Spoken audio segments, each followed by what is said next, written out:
My name's Adam O'Connell. I was born in London, grew up in South Norwood in Croydon for the first 6 years of my life.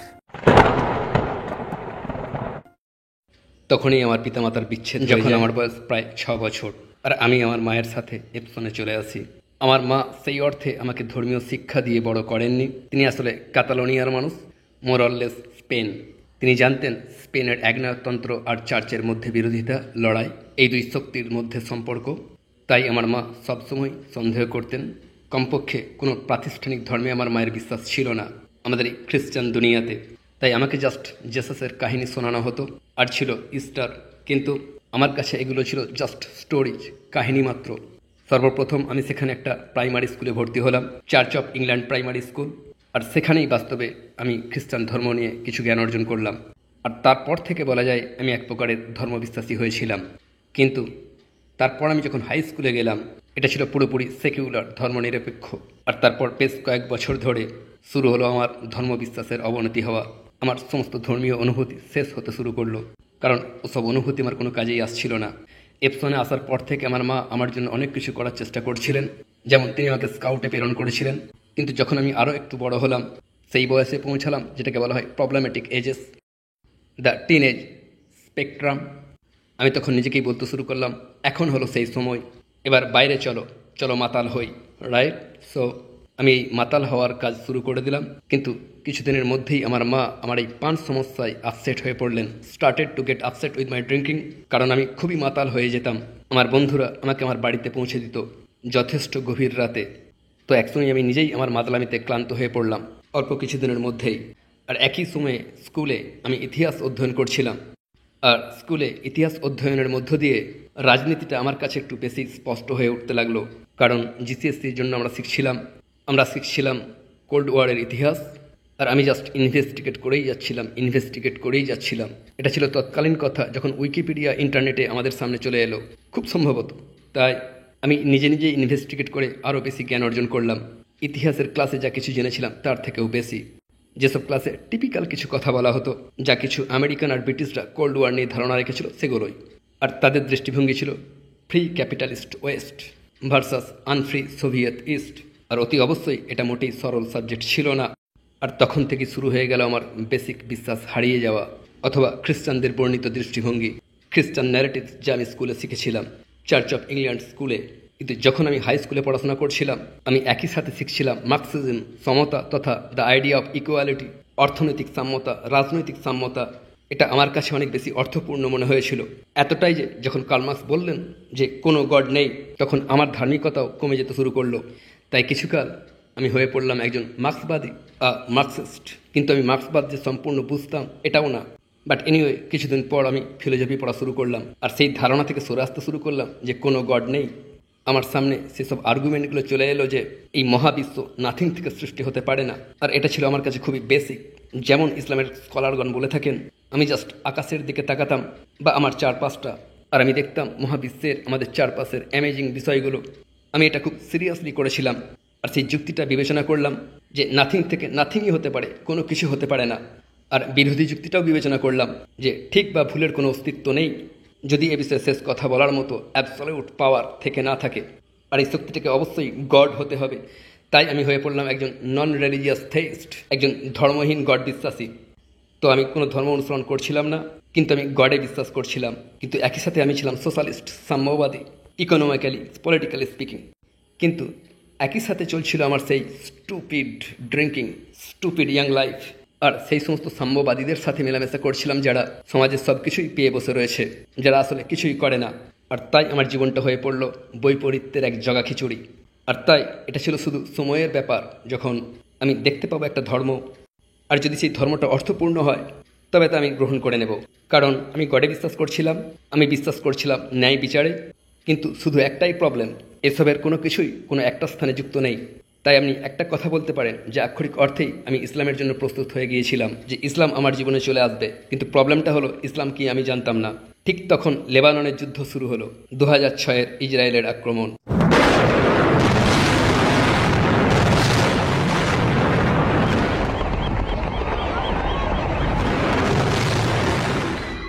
আমি ছিলাম একটু বিদ্রোহী, যদিও কিছুটা বোকামি মিশ্রিত। আমার গরিলা যুদ্ধনীতি ভালো লাগতো, কারণ কিছুটা সোশ্যালিস্ট মানসিকতা আমার ছিল। কলম্বিয়ান গরিলা ছিল আমার কাছে ওসাম, কারণ তারা ছিল মার্ক্সবাদী, নিজেদের স্বাধীনতার জন্য লড়াই করছিল। কিন্তু যখন আমি দেখলাম মুসলিমদের ব্যালান্সড প্রতিরোধ ইসরায়েলের বিরুদ্ধে, আমি দেখলাম তাদের লড়াই 100% ধার্মিক, কিন্তু কোথাও তাদের বাড়াবাড়ি নেই। এত কষ্টের পরেও তারা সাম্যবাদের কাজ করে যাচ্ছে। একদিকে যেমন তারা প্রতিরোধ করছে, অন্যদিকে অসহায়ের পাশে দাঁড়াচ্ছে। আর সেই মুহূর্ত থেকেই আমি ডিসিশন নিলাম যে আমাকে ইসলাম নিয়ে খোঁজ খবর করতে হবে, অধ্যয়ন করতে হবে। কারণ আমি অনেক দিন ধরেই অনুভব করছিলাম যে আমার জীবনে এক বিরাট বড় ভ্যাকুম রয়েছে, বিরাট বড় ফাঁকা স্থান। কারণ একদিকে যেমন আমি মদ্যপান করছি, পার্টি করছি, এনজয় করছি, আবার একই সাথে আমি বিশ্বাস করি ন্যায় বিচারে এবং গডে। আর এই সব কিছুই একসাথে চলতে পারে না, just don't go together, to be honest. তাই আমি জানতাম আমাকে আমার নিজেকেই পরিবর্তন করতেই হবে। আর আক্ষরিক অর্থে লেবাননের যুদ্ধ আমাকে ইসলাম অধ্যয়নের দিকে ঠেলে দিয়েছিল, ইসলাম নিয়ে গবেষণা করতে উদ্বুদ্ধ করেছিল, এবং আমি তা করেছিলাম। প্রাচীন যুগে যা কিছু ইন্টারনেটে পেতাম তাই অধ্যয়ন করতাম, আর এটাই আমার কাছে মনে হয়েছিল বিশ্বাসযোগ্য, রিলায়েবল, অফকোর্স। আর যত আমি ইসলাম অধ্যয়ন করছিলাম ততই আমি একমত হয়ে পড়ছিলাম ইসলামের পারিবারিক ধারণা, অথবা ইসলামে অর্থনৈতিক ধারণা, অথবা অসহায় তথা এতিমদের প্রতি আচরণের ধারণা, অথবা জাস্টিস ফর দ্য অপ্রেসড। আমি ইসলামের সাথে বেশি একমত হয়ে পড়ছিলাম। তখন আমার মনে হলো এইবার আমাকে কোরআন কিনতে হবে। তো আমি অ্যামাজনে অর্ডার করলাম, একটু গোপনে, কারণ আমি চাইছিলাম না আমার মা এসব কথা জেনে যাক। আর আবারও যত আমি পড়ছিলাম ততই আমি একমত হয়ে পড়ছিলাম। এমন বিষয় ছিল না যে কোরআনের সাথে আমাকে একমত হতেই হবে, এটা ছিল এক প্রকারের রিয়ালাইজেশন। আমি বুঝতে পারছিলাম যে এটাই সত্য। এখন কি আমি আমার জীবনে এটা অ্যাপ্লাই করব? এখন কি এটাকে আমি গ্রহণ করে নেব? বিষয়টা আমার আর ভালো লাগা না লাগা রইল না। অবশ্যই এই ধর্মকে আমি পছন্দ করতে শুরু করলাম, কিন্তু But it was not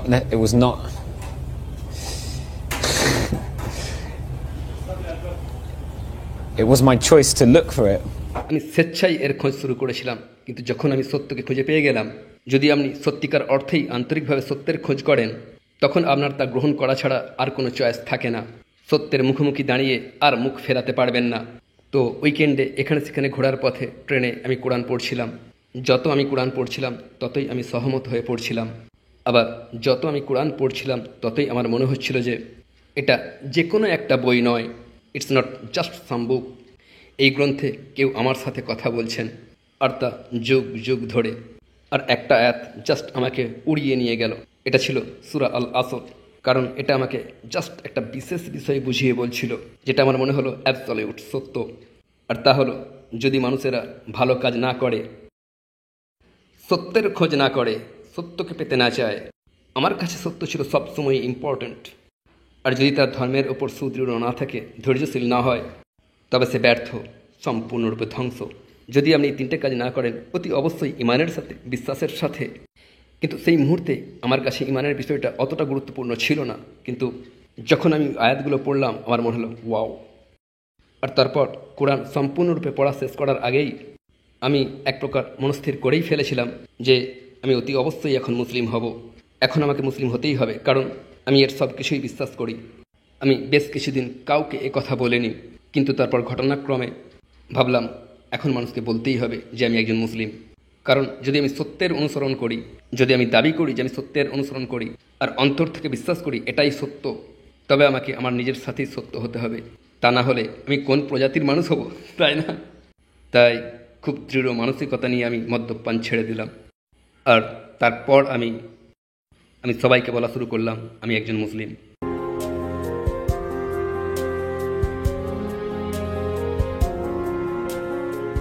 online ফোরামে একজন পাকিস্তানি ব্রিটিশ যুবকের সাথে আমার পরিচয় হলো। স্লাওয়ে থাকেন। সে জানতে পারলো যে আমি ইসলাম গ্রহণ করেছি, কিন্তু একাকী। তো আমরা মনস্থির করলাম লন্ডনে আমরা এক কাছে হব, জাস্ট চিটচ্যাট। আমরা দুজনেই জায়নিজমের বিরুদ্ধে বিদ্রোহী ছিলাম।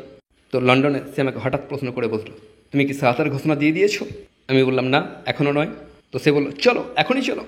আমাকে ফোর্স করছিল না, তবে এক প্রকার why, let's do it, why not. আসলে শাহাদার ঘোষণা একটা অনেক ডিপ বিষয়। আমি না জানতাম উজু কী করে করতে হয়, নামাজ কীভাবে পড়তে হয়, আমি তো কিছুই জানতাম না। বাট এনিওয়ে, আমরা মসজিদে গেলাম, আমার বন্ধু নামাজ পড়লো, আমি তারই গাইডেন্সে তাকে অনুসরণ করে নামাজ পড়লাম, জাস্ট তাকে নকল করলাম। Then with the boss, একজন সাক্ষী মিশরীয় জার্নালিস্ট, আর অন্য একজন সাক্ষী আমার বন্ধু। আমি শাহাদার ঘোষণা দিলাম, আর তখন আমার মনে হলো আমি সম্পূর্ণ হলাম, আজ আমি সফল হয়েছি। তো তারপর আমার বুক পকেটে আমার শাহাদার সার্টিফিকেটটা নিয়ে আমি আমার নিজের বাড়ি ফিরে গেলাম। So I went home with the Shahada thing, the Shahada certificate in my pocket. কারণ এটা ছিল ব্র্যান্ড নিউ, আর আমি ভাবলাম ইয়া, আজ সফল হয়েছি। কিন্তু দুর্ভাগ্যবশত তারপর যেটা ঘটলো, এটা ছিল সামার টাইম। দেখুন, আমি যখন অনুভব করলাম বা বিশ্বাস করলাম যে ইসলাম হলো একমাত্র সত্য ধর্ম, তার 6 মাস পর আমি শাহাদার ঘোষণা দিচ্ছি। So what happened, it's summer time. আমি জানি না কী করে উজু করতে, আমি জানি না কীভাবে নামাজ পড়তে হয়, আর রমজান মাস শুরু হয়ে গেল। ঠিক আছে, আর আমি রোজা রাখা শুরু করে দিলাম। এটা আমার কাছে খুব একটা বেশি কষ্টকর ছিল না, কিন্তু আমি নামাজ পড়ছিলাম না, তাই এটাকে না খেয়ে থাকা বলা যায়। আমি এক প্রকারের সেজদা করতাম, এক প্রকারের নামাজ আমার নিজের মতো করে। আমি জানি না সে নামাজ কী নামাজ ছিল। Like some kind of sujood with something, whatever I knew of Surah Al-Fatiha, but it wasn't anything, right? It was just kind of my own made up thing because I had nothing else to do at the time. তো ছুটির পর আমি বিশ্ববিদ্যালয়ে ভর্তি হয়ে গেলাম। শুরুতে আমি ভাবলাম আমি ব্রডকাস্ট জার্নালিজম করব, কারণ জার্নালিজম সারা বিশ্বের ঘটনাসমূহকে কভার করে, আর আমি এই সাবজেক্টে খুবই আগ্রহী। তো এই সাবজেক্ট পাওয়ার জন্য একটা বিশ্ববিদ্যালয়ের ইন্টারভিউর মুখোমুখি হলাম। এটা ছিল স্ট্যাটফোর্ডশায়ার ইউনিভার্সিটি। তো যিনি ইন্টারভিউ নিচ্ছিলেন তিনি কোনোভাবে বুঝতে পেরে গেলেন যে আমি কোরআন পড়েছি। আমি জানি না তিনি কিভাবে বুঝতে পারলেন। তো তিনি আমাকে প্রশ্ন করলেন, আপনি কি কোরআন পড়েছেন? আমি বললাম হ্যাঁ। তো তিনি যেন ভয় পেয়ে গেলেন, এতে সব ভয়ানক বিষয় রয়েছে, তাই না? আর তখনই আমি বুঝতে পেরে গেলাম, ওকে, এটা আমার স্থান নয়, This is not my place here, kind of thing. তো তারপর আমি শুরু করলাম ইসলামিক স্টাডিজ, কারণ এতেই আমার ইন্টারেস্ট, এটাই একমাত্র জিনিস যা আমি করতে চাই। তো প্রথম বর্ষে আমি জাস্ট ইসলামিক জ্ঞান অর্জন করতে শুরু করলাম ইন জেনারেল সেন্স, গভীরে কিন্তু জেনারেল। কিন্তু আমার ব্যক্তিগত জীবনে ইসলামের খুব একটা উন্নতি ঘটছিল না, বরং বলা যায় আমি পালিয়ে বেড়াচ্ছিলাম মত্ত, অনুভূতিহীন, সংস্কৃতিহীন একজন ইংরেজ ছাত্র হওয়া থেকে। কিন্তু যখন আমি দ্বিতীয় বর্ষে পৌঁছালাম, কিছু আরব যুবকের সাথে আমার পরিচয় হলো, জর্ডনের। দে আর ভেরি নাইস। তারা গোটা রমজান মাসে আমাকে সঙ্গ দিল, সবাই মিলে। আর তারা বুঝে গেল আমার কি প্রয়োজন। তারা আমাকে ইউটিউবের বেশ কিছু ভিডিও দেখালো। Here's some videos on YouTube. Watch me do it. You say this, and you say this, and you say this. You know. আর এভাবেই তারা আমাকে আমার দৈনন্দিন জীবনের ইসলাম শিখিয়ে দিল। দৈনন্দিন জীবনে ইসলাম, সারা বছর ধরে ইসলামিক অধ্যয়ন করে আমি যা শিখতে পারিনি। তো যদিও অনেক আগেই আমি আমার অন্তর থেকে ইসলাম গ্রহণ করেছিলাম, 2006-2007 নিউ ইয়ারে 6 মাস লেগেছিল শাহাদার ঘোষণা দিতে, আর তারপর আরও একটা বছর লেগে গেল নামাজ শিখ। আর ধীরে ধীরে সত্যিকারের মুসলিম হয়ে ওঠা আমার জন্য সহজ হয়ে গেল। আর বিশ্ববিদ্যালয়ে প্যালেস্তাইন রক্ষা আন্দোলনে যুক্ত হয়েছিলাম। এটা ছিল রিভার্ট মুসলিমদের একটা সংগঠন, প্যালেস্তাইন সোসাইটি। তাই ধীরে ধীরে মুসলিম হয়ে ওঠা, মুসলিমদের জন্য কণ্ঠ ছাড়া, এটা ছিল আমার দ্বিতীয় বর্ষের লাইফ। যে সমস্ত অমুসলিম মানুষ ধর্ম নিয়ে খোঁজখবর করছেন, ধর্ম নিয়ে ভাবনা চিন্তা করছেন, তাদেরকে আমি বলবো, যখন আপনি কোনো ধর্মকে অধ্যয়ন করেন, আপনি সেই ধর্মের মূল্যায়ন করুন। সেই ধর্মে যা কিছু বলা আছে সেসব কিছু দিয়েই, সেই ধর্মের প্রিন্সিপিলগুলো কী রয়েছে, সেই ধর্মের মধ্যে আইডিয়াসগুলো কী রয়েছে, এগুলোর আদৌ কোনো সেন্স রয়েছে কিনা। ঠিক ভুলের টার্মে আপনার কাছে কেটে সঠিক বলে মনে হচ্ছে, আপনি ধার্মিক ব্যক্তিদের দিকে তাকাবেন না। কারণ একটা কথা জেনে রাখবেন, ধার্মিক ব্যক্তিরা সব কাজই করতে পারেন, অথবা তথাকথিত ধার্মিক ব্যক্তি, ইউনো। আর দ্বিতীয় কথাটা হলো, আপনি অবশ্যই কিছু প্র্যাকটিসিং মুসলিম বন্ধু খুঁজে নেবেন, কারণ দৈনন্দিন জীবনে এই বেসিক ইসলামকে বোঝার জন্য এই বন্ধুগুলো খুব উপকারে আসবে। কিভাবে নামাজ পড়তে হয়, কখন কখন নামাজ পড়তে হয়, এটা ওটা ইত্যাদি। আর যদি ইসলাম গ্রহণ করেন তো একটা বিষয় নিশ্চিত করবেন যে কমপক্ষে প্রত্যেক শুক্রবার আপনি মসজিদে যাবেন। এটা আপনাকে আপনার ইসলামিক জার্নিতে সজীব তরতাজা রাখবে। আর সেসব মানুষদিকে বলবো, যারা নিজেদেরকে নির্দিষ্ট করে ধর্মে আবদ্ধ করতে চান না, তারা যেন নিজেদেরকে একটা প্রশ্ন অবশ্যই করে, তারা কে? তারা এমন কি যে তারা ডিসাইড করবেন যে তারা খুব ভালোভাবেই জানেন যে কোনটা ঠিক কোনটা ভুল। হাজার হাজার বছর ধরে একটা ধর্ম যে শিক্ষা দিচ্ছে সেটা ভুল আর নিজেদেরটা ঠিক। আপনি যদি এ বিষয়ে কনফিডেন্ট থাকেন, নিজের উপর সন্তুষ্ট থাকেন, তবে ফাইন। কিন্তু আপনি কি সত্যিই বেশি জানেন? আমি শুধু এ কথাটুকুই তাদেরকে বলতে পারি, থ্রু আউট হিস্ট্রি, ইতিহাস জুড়ে এই ধর্ম একটা বিশেষ প্রসেসের মধ্য দিয়ে গিয়েছে, যেখানে আপনি দেখতে পাবেন বহু একত্ববাদী মানুষ, মনোথেইস্ট, যারা এক ও অদ্বিতীয় গডের ধর্ম অনুসরণ করে, যে গড মানব জাতির কাছে বার্তা পাঠিয়েছেন যুগে যুগে। কিন্তু সময়ের সাথে সাথে হয় মানুষগুলো করাপ্টেড হয়ে গেল, অথবা করাপ্ট প্রিস্ট ক্লাস উঠে এলো, আর এই মানুষগুলো ধর্মটাকেই করাপ্ট করে দিল। আর এভাবেই ধর্মটা বিকৃত হতে শুরু করলো, দিনের পর দিন আরও বিকৃত। আর শেষ পর্যন্ত একজন প্রফেটকে আসতে হলো। আর এটাই হলো ধর্মের ঐতিহাসিক প্রসেসের মূল কথা। এটা ধর্ম ভার্সাস অধর্ম নয়, এটা আসলে সত্যিকারের ধর্ম ভার্সাস বিকৃত ধর্ম মানব জাতির ইতিহাস জুড়ে। Religion throughout human history, right? So, you know, the Quran and Islam is appealing because it confirms it confirms the veracity of previous texts. ইসলাম আমাদেরকে অ্যাপিল করে এই কারণে কারণ ইসলাম কনফার্ম করে, স্বীকৃতি দেয় আগের সমস্ত ধর্মগুলোকে, মানে ধর্মীয় কিতাবগুলোকে, যে কিতাবগুলো আর মোটেই লভ্য নয়, কারণ অনুবাদ, কারণ অরিজিনাল টেক্সটগুলো আর অস্তিত্বে নেই। এটা ছাড়াও ইসলাম সংশোধন করে দেয় অন্য দুটো একেশ্বরবাদী ধর্মগুলোকে, সেই সব জিনিসগুলোকে, বিশ্বাসগুলোকে, আইডিয়াগুলোকে যেগুলো মানুষের জীবনে প্রবলেম সৃষ্টি করে। ইসলামের বিষয়ে আরও একটা কথা বলতে চাই, তা হলো মানুষের মাঝে একটা ভুল ধারণা রয়েছে যে ইসলাম হলো আরব ধর্ম, আরবদের ধর্ম, আর এই ধর্মটা শুরু হয়েছে মুহাম্মদের মাধ্যমে, আর মুহাম্মদ হলেন ইসলামের প্রফেট। সত্য কথা সাল্লাল্লাহু আলাইহি ওয়াসাল্লাম, কিন্তু বাস্তবে ইসলাম বলছে যে তিনি হলেন গডের সর্বশেষ প্রফেট। তাই এই ধর্ম ফিরে যায় জেসাস থেকে, মুসা থেকে, আব্রাহাম থেকে, আদম আলাইহিস সালাম। তাই মুসলিম হওয়ার ধারণাটা শুধুমাত্র এটুকু নয় যে মুসলিম সেই ব্যক্তি যে ইসলামকে অনুসরণ করে, বরং একজন মুসলিম হওয়া হলো একটা টাইটেল, যে টাইটেলটা আপনি পান কতগুলো নির্দিষ্ট কাজ করার মাধ্যমে। যেমন ধরুন দিনে 5 ওয়াক্ত নামাজ, আর মুহাম্মদের আগের প্রফেটগণ যেভাবে নামাজ পড়েছিলেন, রোজা রেখেছিলেন, তারাও সেই একই কাজ করেছিলেন। তাই আমার কাছে ইসলামের যা অর্থ তা হলো বেসিক্যালি এটা একটা ধর্ম যা মানুষের সামনে তুলে ধরে মহাবিশ্বের স্ট্রাকচার, যেখানে গড হলেন সৃষ্টিকর্তা, দ্য অরিজিনেটর, অল পাওয়ারফুল, সমস্ত ক্ষমতার একমাত্র উৎস তিনি। তাই ইসলাম হলো এমন কিছু যা আপনাকে সক্ষম করে তোলে একটা কথা খুব ভালোভাবে বুঝে নিতে যে এই মহাসৃষ্টিকুলের মধ্যে আপনার অবস্থানটা ঠিক কোথায়, দুনিয়া ও আখেরাতের প্রেক্ষাপটে। ইসলাম আমার হাতে তুলে দেয় এক মহান প্রেসক্রিপশন, নৈতিক প্রেসক্রিপশন, আর আমাকে এনকারেজ করে মহান কিছু কাজ করতে, যেমন এতিমকে সাহায্য করা। এটা এক গ্রেট রিমাইন্ডার আপনার কি করা উচিত, যাতে করে আপনি দৃঢ় সংকল্প থাকতে পারেন আমাদের জীবনে, আমাদের লক্ষ্য অর্জনে, যাতে করে এই দুনিয়াতেই আমরা ন্যায়কে প্রতিষ্ঠা করতে পারি।